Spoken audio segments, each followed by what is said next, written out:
So they were not box, they were critically acclaimed, but Kaagaz Ke Phool was a big bomb.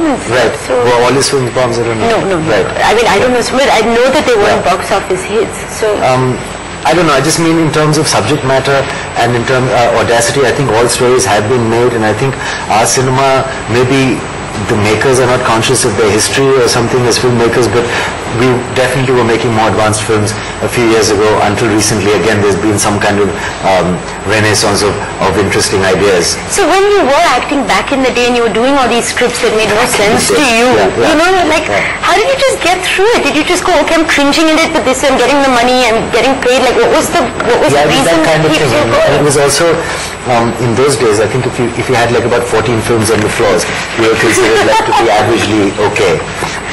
And that was the system. You used to work in shifts, used to work 3 shifts a day for like, 3 different movies. And did you just not care? Because even your look and things... No, you cared, but I mean, a lot can be done by the individual. And then you had stars like, you've always had stars that have been successful in that environment. It's just that I didn't understand that environment and I didn't know what to make of it until people for me like Farhan and Karan Johar and Aditya Chopra changed the environment, and I suddenly found myself very suited to this role of what was called the multiplex kind of hero, who was a little more cargo pant and t-shirt and like was actually in Ashik Awara, my second film, my wardrobe was remarkably similar to Don Johnson's actually. It was a lilac kind of t-shirt and a white linen suit pushed up, but of course it suited Don a bit more than it suited me at that point. You were talking about how if you were to make films that you really connected with, you're not sure the audience would connect with them.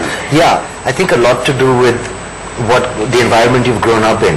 But still, given a choice, unfortunately or fortunately, to be honest, I would end up watching an American movie. I mean, I'd rather watch, Angels and Demons or Terminator. I mean, I haven't seen New York yet.